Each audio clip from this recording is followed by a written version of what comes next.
Welcome, everyone. We're thrilled you could join us for our webinar today. The title of our webinar is Streamlining Sales and RevOps in 2025. Because after all, it's December, a lot of us are already thinking about next year. We're going to focus on 3 key CRM and CPQ best practices for manufacturing and distribution in particular. So if you have RevOps questions, if you have sales and CRM questions, this is the right place for you. We've got 3 great panelists representing 3 great companies. We're going to talk about them shortly. First, let me just invite you to make this interactive. All questions are welcome. You can drop those in the chat section of the Zoom, which you'll see in your Zoom app. Everyone is on mute. We will make the recording available, so stay tuned for that. We're thrilled to get started. Let's jump in. Let me check in with each of our 3 speakers. So first, from SugarCRM, we have Matt Skidmore. Hey, Matt. Hey, everyone. Happy to be here. Thanks for joining. We also have the CEO, co-founder of Mobileforce, whom I'm proud to work with. Hey, Jagadish. Hey, everyone. Great to be here. And we have the CRO for Impresoft Engage. Thanks for joining us at this late hour. Welcome, Alessandro. Hey, everyone. Thank you for having me. Thanks for joining. And what we're going to do is we're going to hand things over to our 3 expert panelists. But before we do, let me just set the stage for our webinar. First, we've got a crisp agenda. The agenda will include, once we're done with the welcome, we'll hand things over to Matt to talk about the value of connected data and visibility. Then Jagadish will chime in on optimizing quote-to-cash to service processes. And then Alessandro will talk about what it means to streamline RevOps and align everything and pull everything together.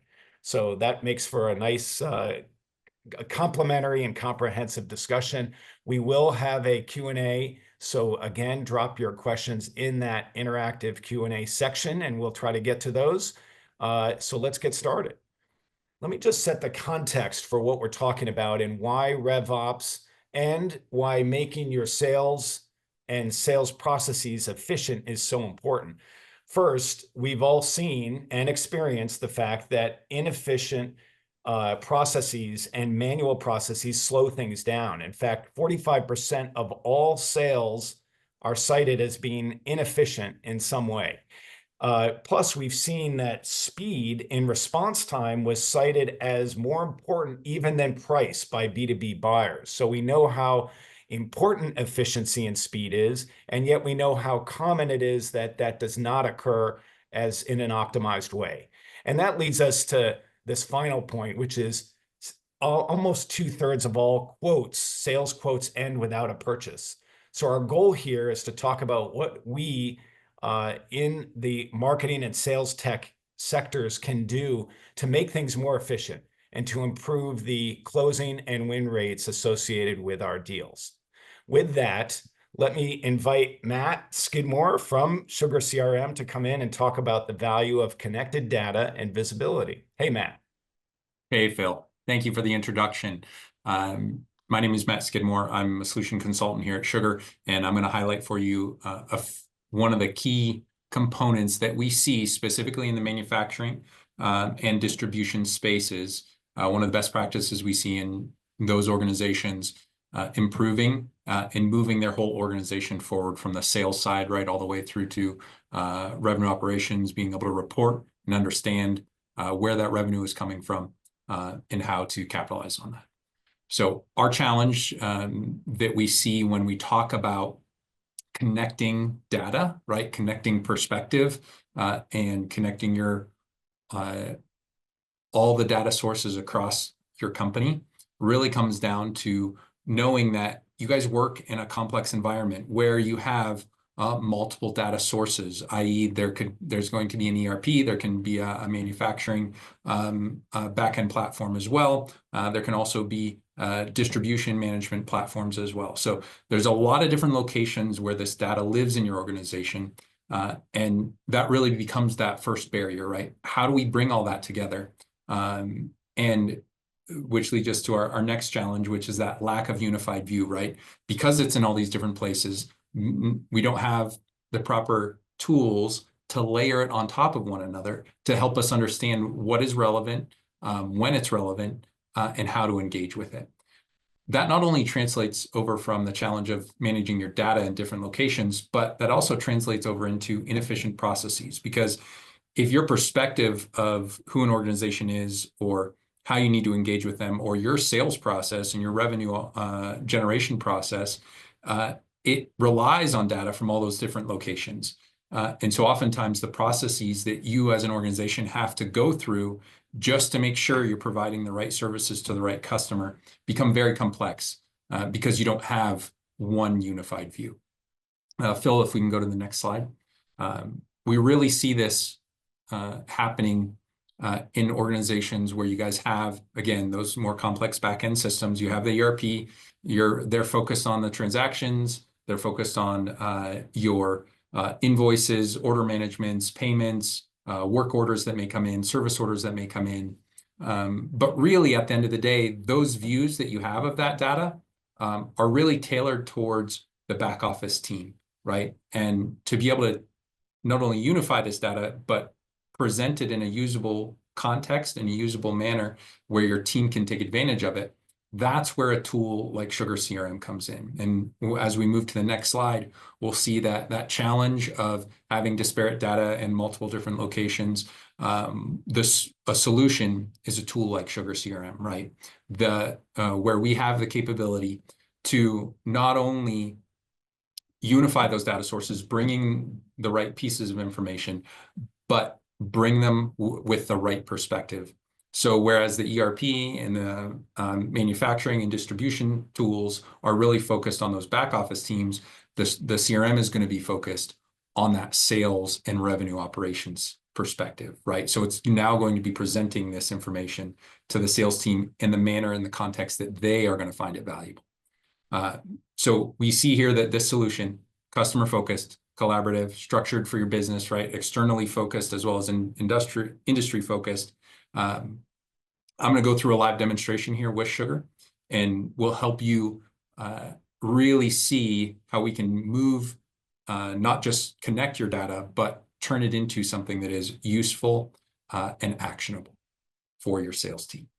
All right, at this time, I'm going to steal the screen. I'm going to share out my screen, and I'm going to get confirmation from Phil that my screen is displaying. You should be able to see a sales rep dashboard. Is that accurate, Yes, Phil? 100%. Excellent. As we mentioned, it's the value of SugarCRM is not just that we can connect to this data and these data sources and put it in one location.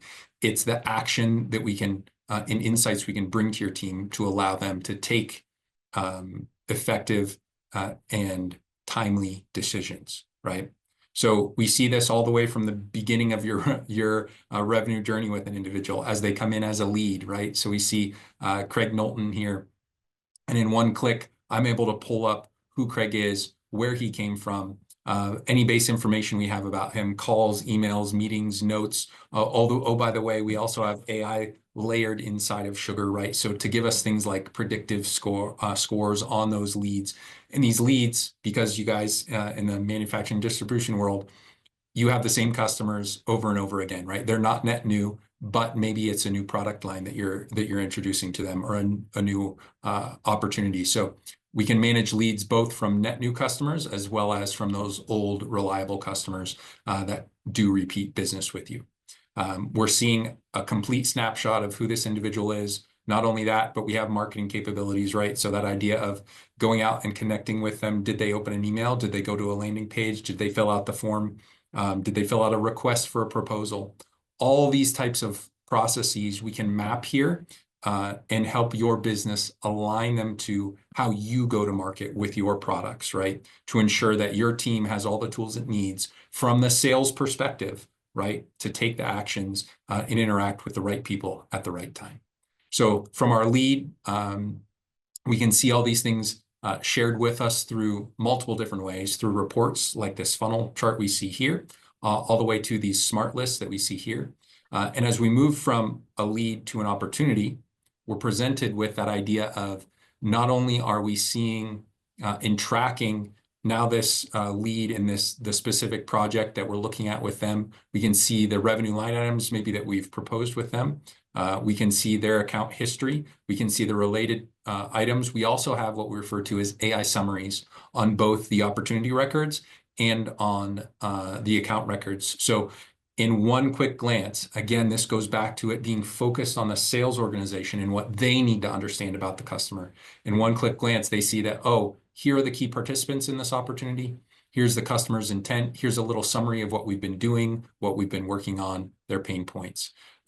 So SugarCRM is the sweet spot in not only gathering all of your data and layering it in one location, but then presenting it in a manner that allows you to engage and make those timely and relevant interactions. I'm going to jump out to, this is an account record, right? Long Road Energy. And when we talk about layering on this data and providing in that sales perspective, you see there's so much information here, right? We can condense this down. We can simplify this. We can make it tailored to your specific organization so your team sees what they need to see.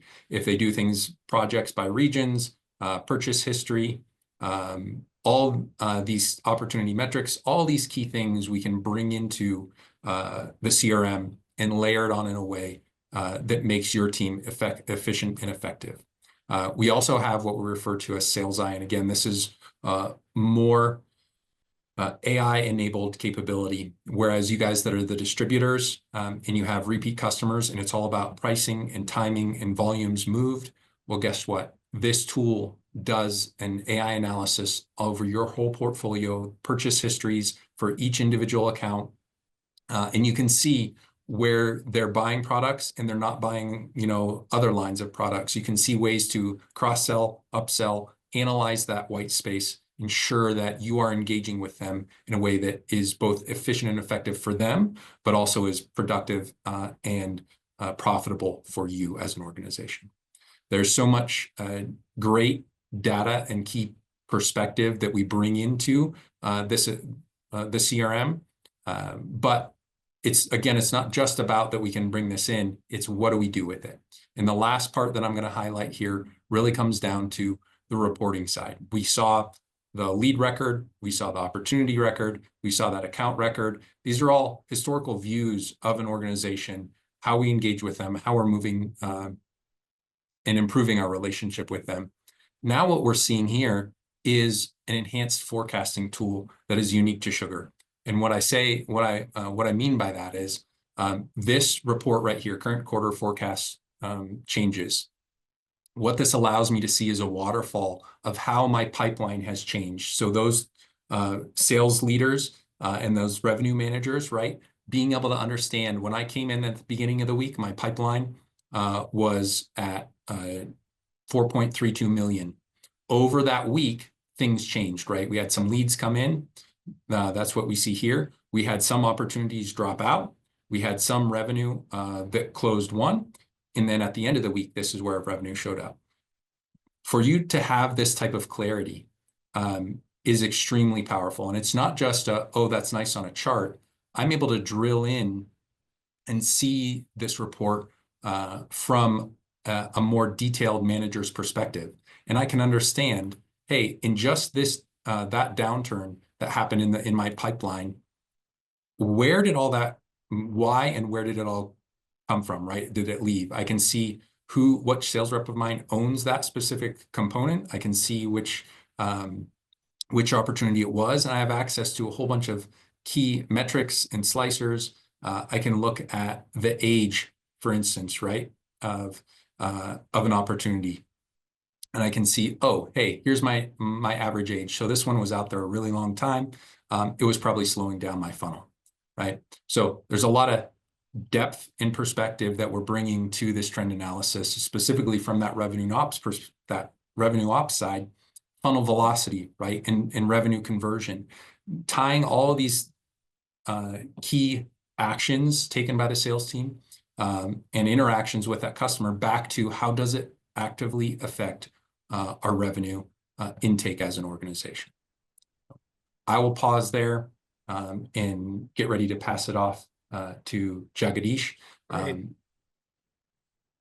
Phil, And pass. Matt, did you want to add anything? You were about to say one more thing. I don't want to cut you off. Yeah, it's really that transition to, as we're seeing this reporting, as we're seeing this information, what this gets back to is what we're able to do inside the system, right? And this is where Jagadish is going to pick it up and highlight. It's not just about holding information. It's the ability to actually do the work in the system that's going to make the difference for your team. Absolutely. That's a perfect segue. And what I'm going to do is, Jagadish, thank you very much, Matt. And we're going to have a couple follow-up questions for you based on what you shared. And what we'll do is we'll transition, just as Matt said, to talking about the next steps in the process. So let me go ahead and share my screen. Go ahead, Jagadish. Thanks, Phil. Thanks, Matt. So what I want to do is pick up from where Matt left. If you look at CRM, it's a very powerful system of record for you folks to manage your customer data, contact data, opportunity data. What I'm going to focus on right now is how do we augment it with a system of engagement for people who are going to be on the front lines, your field salespeople, field service people, who are going to be interacting with customers on a day-to-day basis, prospects and customers on a day-to-day basis. We call this whole process that sort of sits on top of the CRM as a quote to cash to service process. It typically starts off when an opportunity is there in your CRM and you're actively working, engaging the prospective customer, and you're working through it. And this concept of quote to cash to service has become more prevalent now in the context specifically as we talk to a lot of manufacturing and industrial and distribution type companies. There is a blurring of the lines, if you will, between who is a field salesperson and who is a field service person. Typically, these companies have trusted advisors who wear both hats, who recommend products and services, and who actually even sometimes go out and to the customer premises and perform services. So having this entire process be under one roof, completely tied with the back office applications like your ERP and the system of record like your CRM, comes in really, really handy and can make the entire process so much more efficient and speed up the whole process of how you transact and how you deliver service and how you collect revenue for it, and then kind of go through that whole cycle.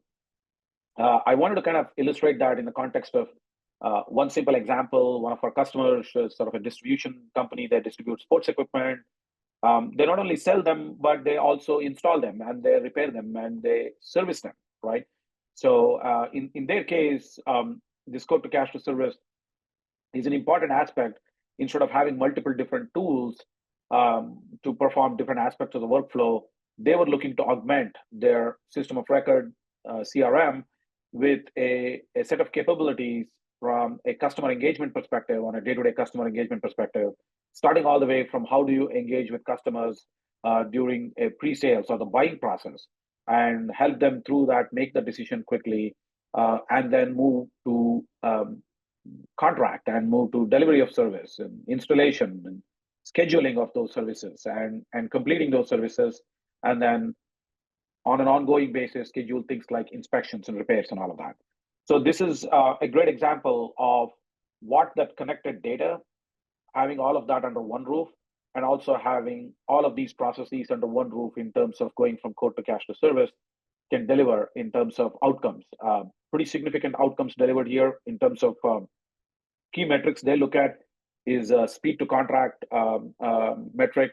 They also look at first time service resolution. So usually first time fixed rate. So which means if they send people out to customer premise, they want to make sure that the job gets done in the very first time they send, because there's a cost to sending people out to a particular location.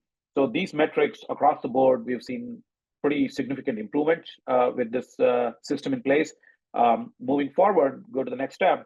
So this talks about the functionality, right? So now, while customers want that robust functionality from their more modern tech stack, which includes the CRM and the quoting and the CPQ and the service capabilities, they also want to make sure that that particular solution is easy to manage, has a very attractive total cost of ownership, is easy to change manage, can handle not only with the complexity, but also can do it quickly, can enable their practitioners to be able to manage things themselves.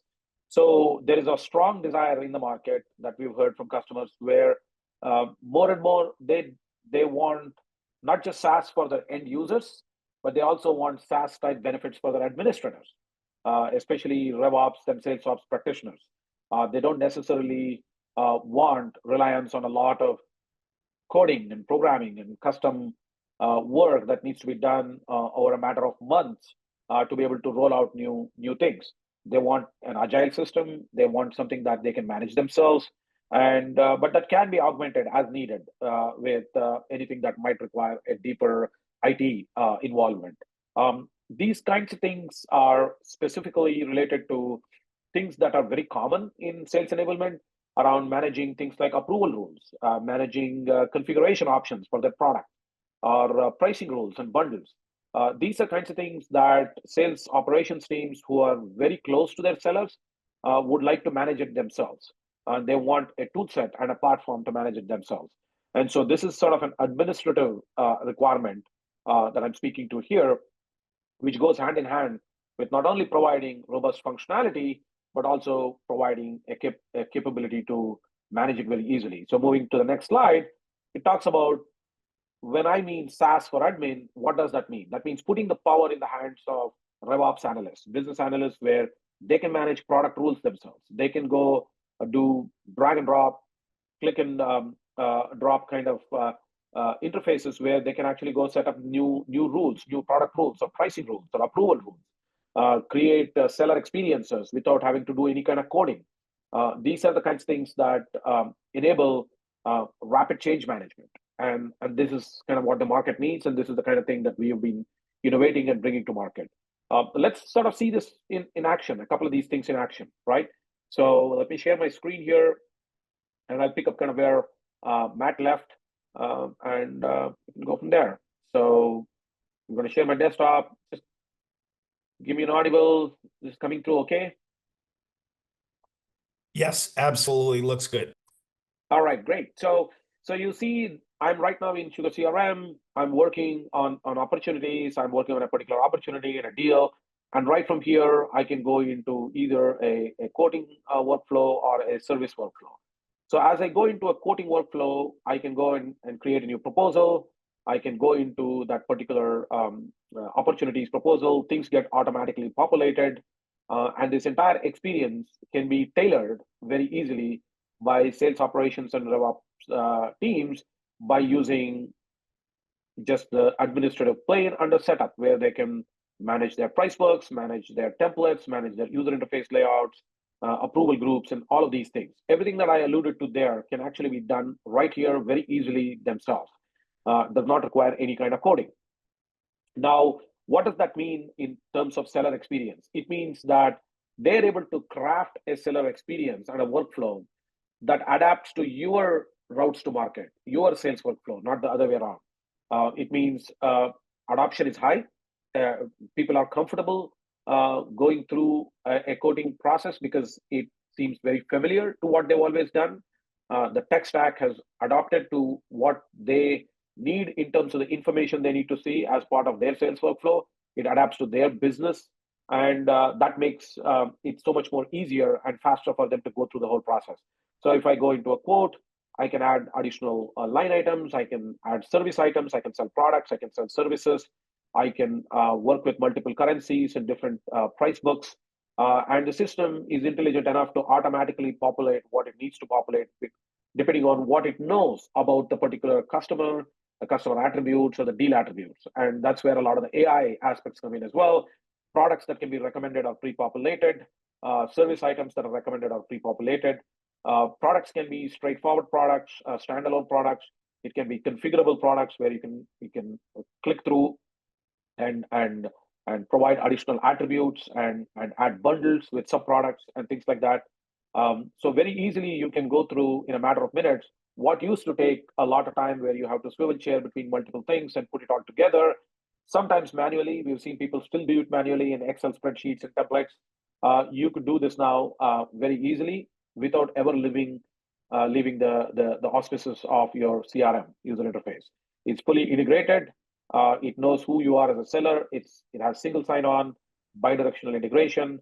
It's natively within the CRM UI, and very easily you can transition from an opportunity to creating a quote, sending it out for approvals, doing digital signatures, and then very quickly generating proposals, which can produce branded proposals with all of the information from the CRM, from the CPQ session automatically populated here, dynamically merged with the right kind of line items that you might have included, including discounts and all of that, and can collate other things like terms and conditions and so on and so forth, right?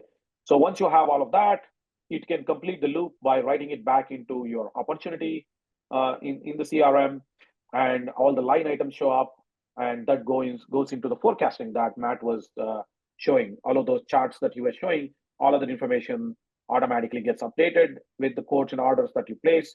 And one of the things you could do here is, as you complete this process, you can immediately then also transition it to go to field service or installations and other things. So you can translate that into the service module that also again augments.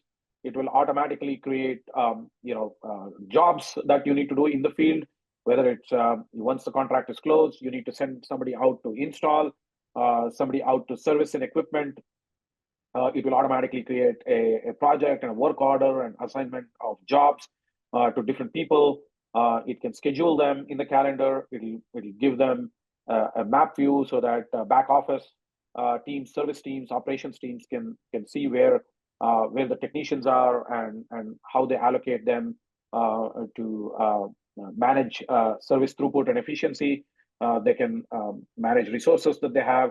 And as all of these things get completed, there is a mobile app component as well that I'm not going to show here, but will speak to, which automatically will provide the technicians with all of the information in their mobile apps. So it alerts them that certain jobs have been allocated to them. They can go to the site, they can perform that particular job and close out those jobs. And when they close out those jobs, it comes back into the CRM and triggers the invoicing process and the collection of the cash. So that's what I mean by quote to cash to service. It makes it really easy for you to transition all the way from the beginning of the sales workflow all the way to the end, and complete that cycle, not only for new customers that you bring on board, but also on an ongoing basis for upsells and cross-sells. So that's what I had to cover. And that's a lot of functionality that I've described here, both in terms of what end users can expect in terms of sales and service people, but also what administrators can expect. But again, it's always important to have a trusted advisor to sort of put it all together, and especially when you have complex environments. And this is where our friend Alessandro can speak to that and talk a lot about how they advise companies and architect it the right way in a very scalable manner for the long term. Alessandro, take it over. Yeah, thank you. Absolutely. Alessandro, I'll let you go ahead and share your screen. Thank you so much, Jagadish. And if you can talk about how companies can weave this all together and do it in a way where everything is aligned, that would be very helpful. Yeah, hi everyone again. Yeah, I wanted to put all the pieces that we saw together and to see maybe a new framework for somebody to better digest all this information and see how they can put all together in action in the next year. So basically, we are a European partner. We help companies to get the most out of their CRM by building an entire ecosystem around it, right? So from the digital strategy to reviewing the customer experience into putting everything in practice with the marketing department, with marketing automation, sales enablement, Salesforce automation, e-commerce, B2B and B2C, and customer service management.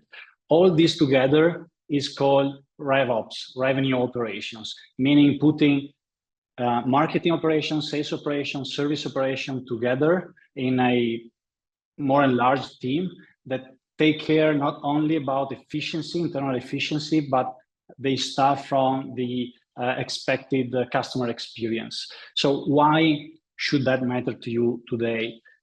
Couple of research here. The first one is from McKinsey. They found out that the probability of successfully closing a deal is 3 times higher for salespeople who actually have some integrated system in place, a culture of standardized processes, and a playbook where they can improve their own performance over time. So for companies that invest in such things, they see more successful salespeople. And second research is from Gartner. They saw that when it comes for the B2B customer to purchase and from a new supplier, so when it comes from choosing a supplier or to keep existing ones, the main contributing factor in this choice is the buying experience, and it's way heavier than the quality and price of the product and services that you are offering and the brand itself. So buying experience is way more impactful when a customer is choosing. And so I try to jot it down with this black line here, the customer journey, the customer experience through all the stages, right? And for some customers, actually, their experience is something like this. They find themselves to jump from marketing to sales dev to some sales reps, and then to delivery people and the customer service. And for some customers, it's so frustrating because they feel like these departments are not aligned at all, and that they don't take care of their experience, right? And this is mainly because in companies today, there are some competing methodologies and processes, not just among these functions, marketing, sales, and customer service, but also within the same department. If you take, for example, a few salespeople, you will find most of the time that they have no standardized processes and different maybe systems as well. A lot of Excel are used there to quote or to cope with the pipeline they have. And this happens not just because the department are not aligned, but because there are a lot of frictions in place. So friction, I mean, every difficulty or obstacle that the customer and also the internal team of the company might find during the process and the experience. For example, the customer side, the customer might experience long waiting times. The quotation is never coming. Right? It takes a lot, or maybe no response received at all because the salesperson doesn't have a system in place to catch up with things, and so on. From the company side, we saw a lot of companies don't have an integrated software in place, and also for the salesperson to find out information about the feasibility and the product, or the information about the customer. Sometimes it's so difficult, it takes time. Okay, and many others are around that. So we suggest our consultancy is all about codifying this complex reality, and we usually use this model that's called the bow tie. Okay, where you can codify how a company is currently acquiring new customer, and then how they are expanding business in the current customer. So this is a model that aligns all the departments. It creates an interoperability among departments, a common language, and overall standardized processes and data. Then the data model that helps us streamline not just the processes, but also data among these departments. Okay, so RevOps for us, revenue operations, is just that. It's understanding how the customer experiences all these stages and how marketing, sales, and customer service should be organized around that.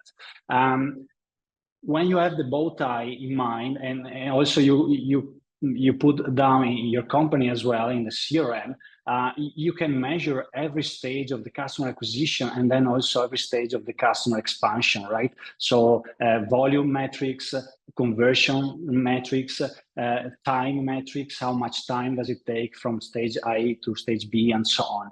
And when it comes to quoting is used is seen in 3 different stages. On the first purchase or first sale that you do, when you're servicing the customer, you might do an upselling to them, and then when they are ready to expand their value with you, you might want to quote again, right? In these 3 particular stages of the bow tie, a CPQ is very useful, and it's mission critical for a lot of industries today, and has a big impact on both the volume, how many leads or opportunities go on the right side of the bow tie, right? And how much time it takes internally in terms of resources, and also how much time the prospects or customers have to wait for our quote to come.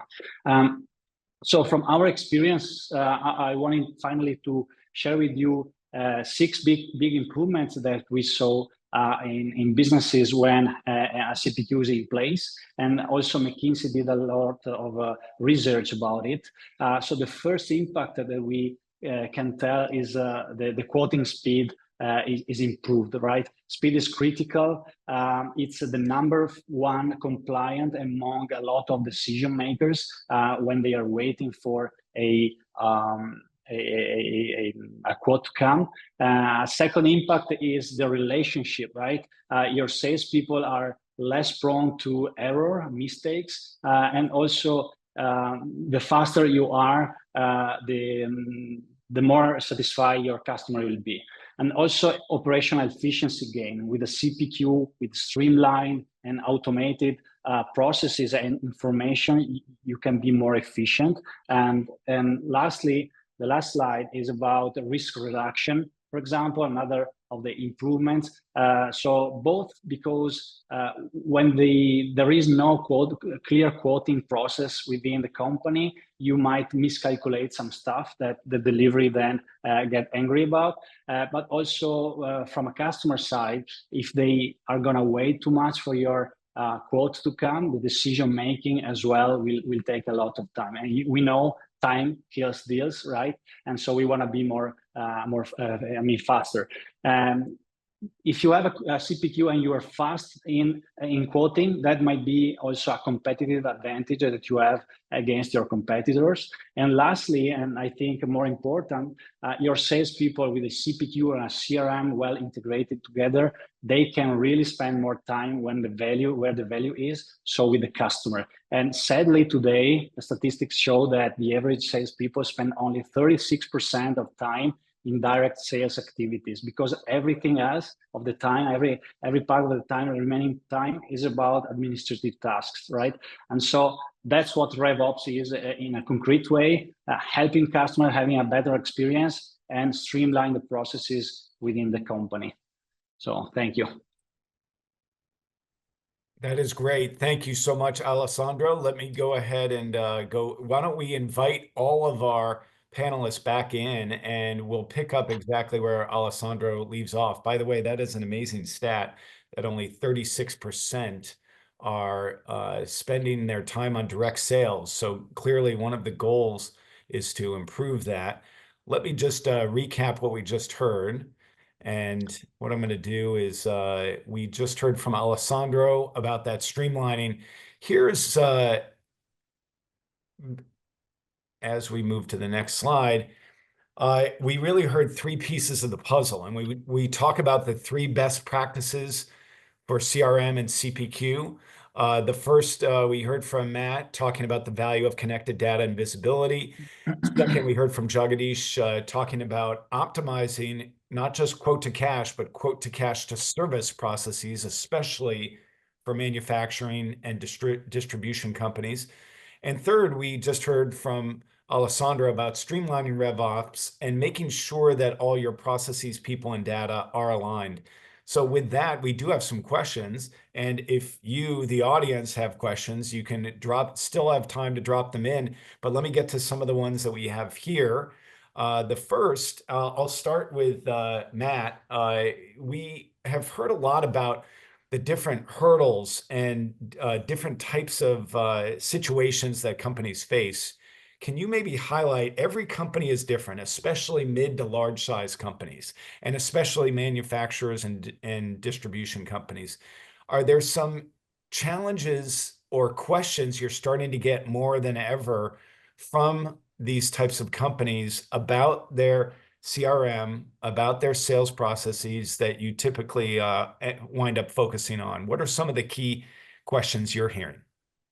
Absolutely. That really hits on one of the shifts in those main two industries, so that manufacturing and distribution industry. There's a lot of pressure to improve efficiency and profitability, right? So that idea that the economy has seen some inflation, we've seen some other metrics that are making that profitability window much smaller than it used to be.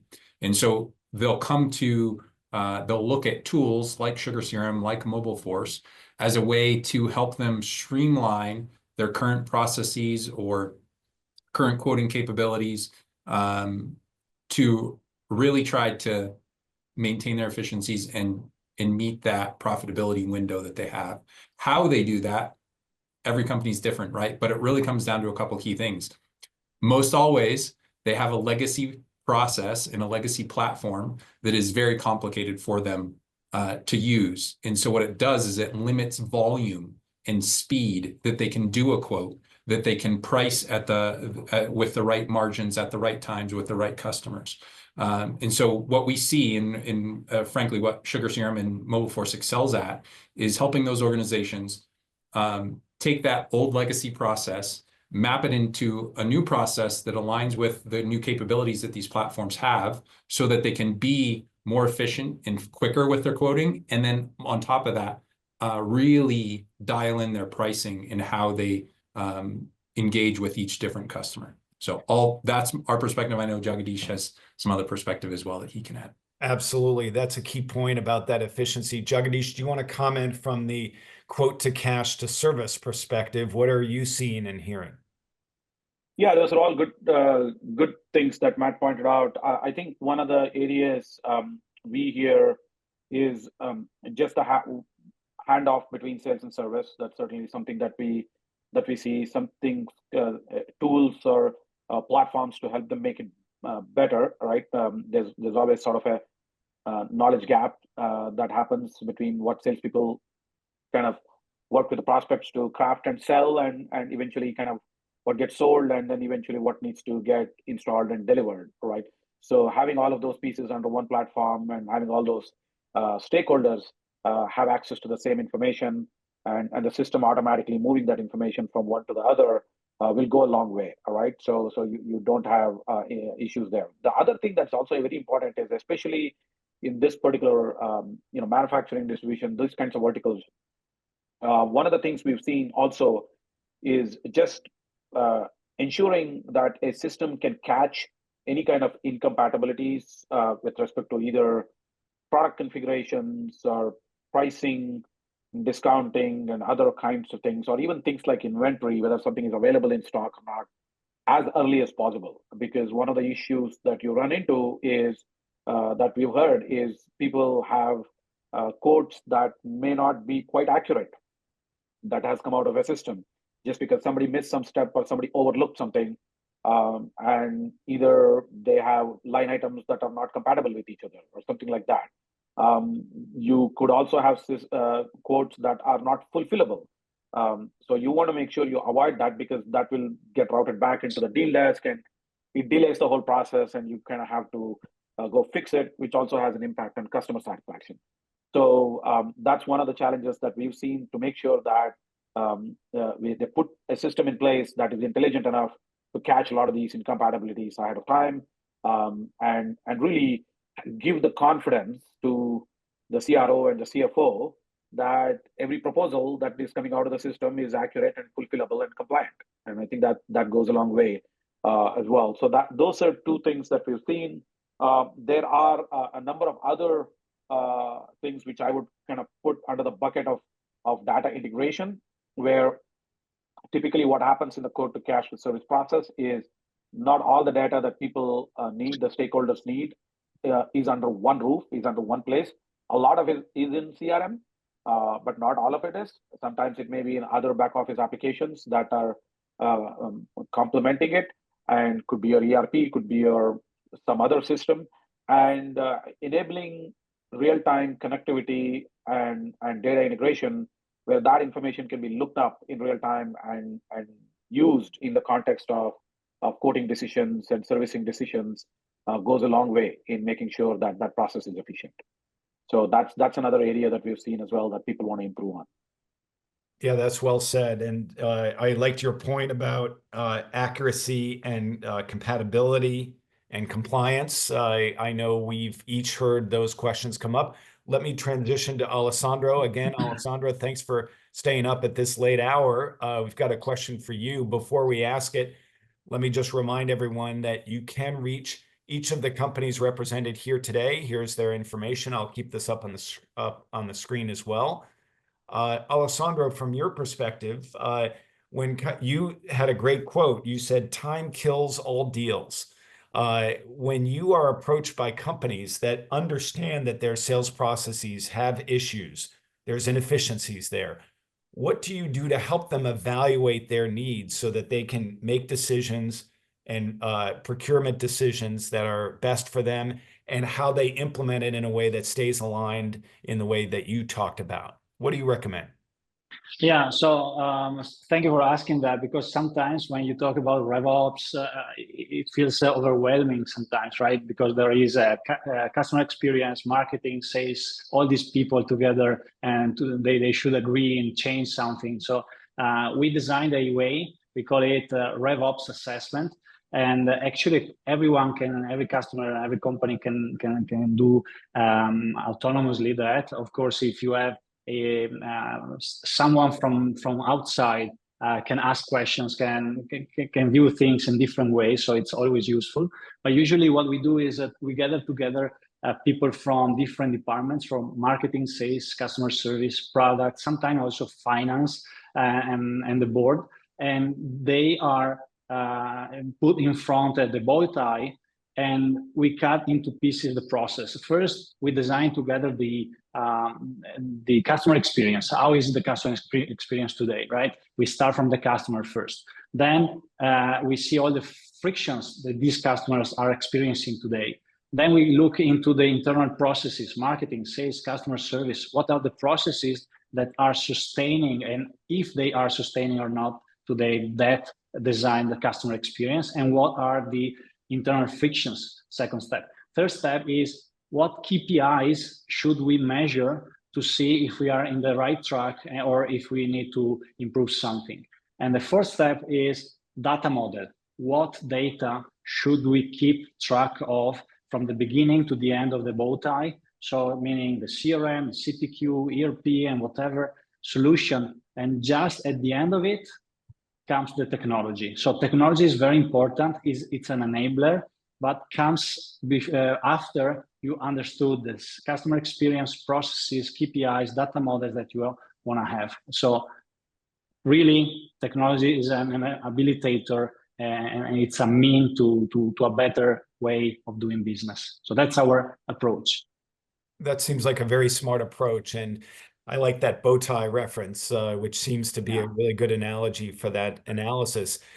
Let's keep things moving. We've got about 5 more minutes. We'll go to Jagadish next, and then go to Matt.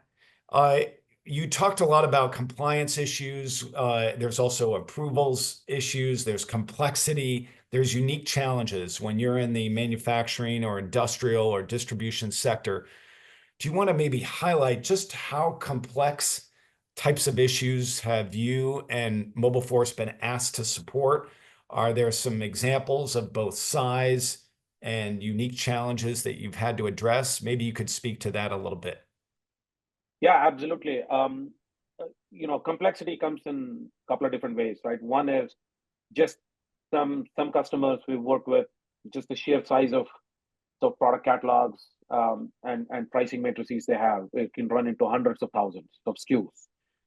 So being able to manage it and efficiently provide ways for salespeople to quickly drill down or search things that they need to be able to add to quote, and automatically maybe recommend things based on their particular situation goes a long way, and can save a lot of time. What can take 30 minutes to 45 minutes could be done in under a minute, and that goes a long way, right? So complexity comes from that perspective. It also comes from a lot of even if you don't have a lot of products, it can come from configuration complexity or pricing complexity, where if you sell a particular product A, you cannot sell B because they're incompatible, or if you sell B and C, you must sell D, right? Things like that.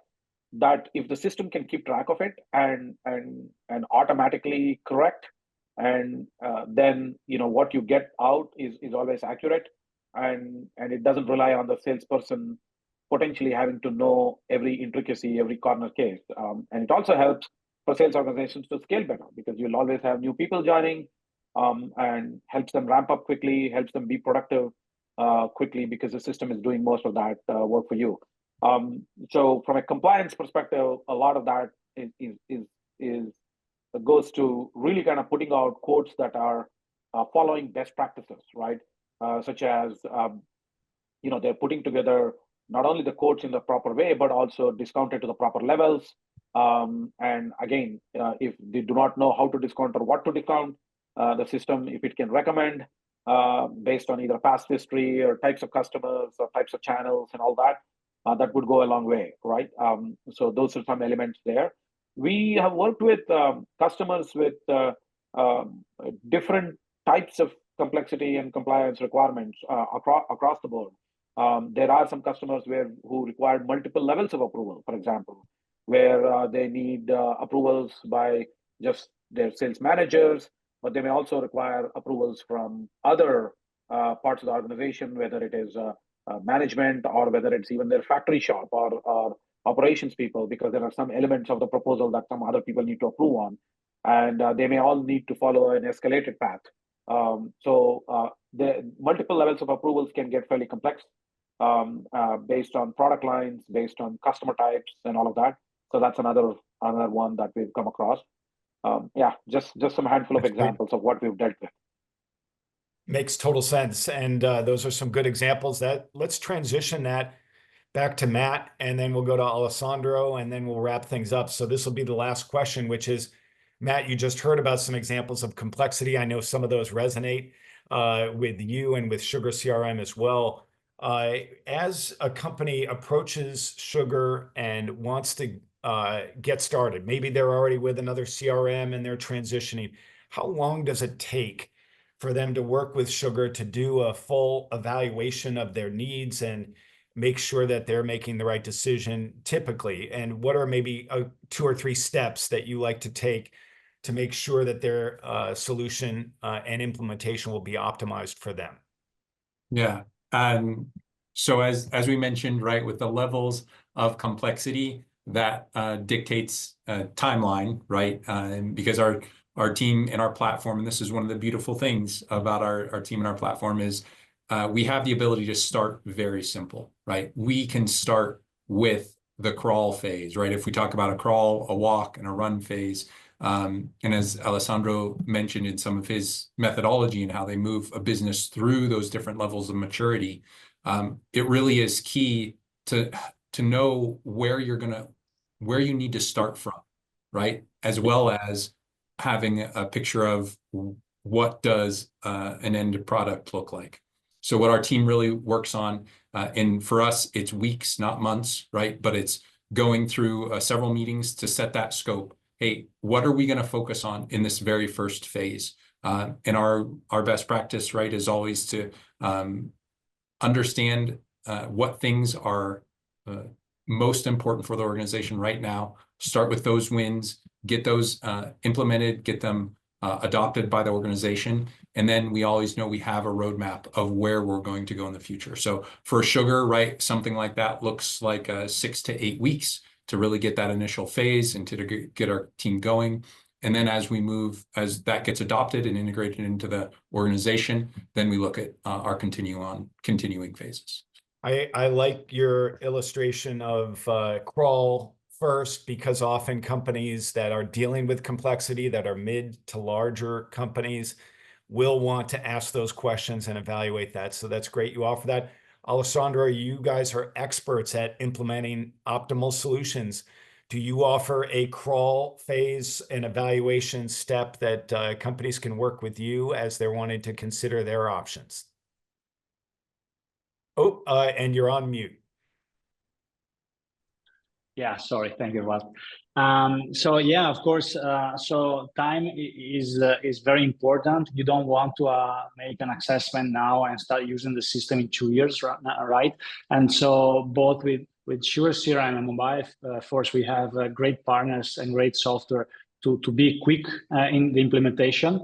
And we also designed a system for starting. It's both for new customers, somebody that doesn't have these systems, but also for customers that have been using the system for years now, and they might want to revamp or change something. We designed a first step of 9 weeks where we put together all the pieces, the customer experience processes, KPIs, data model, tech stack, integrations, all that stuff in 9 weeks.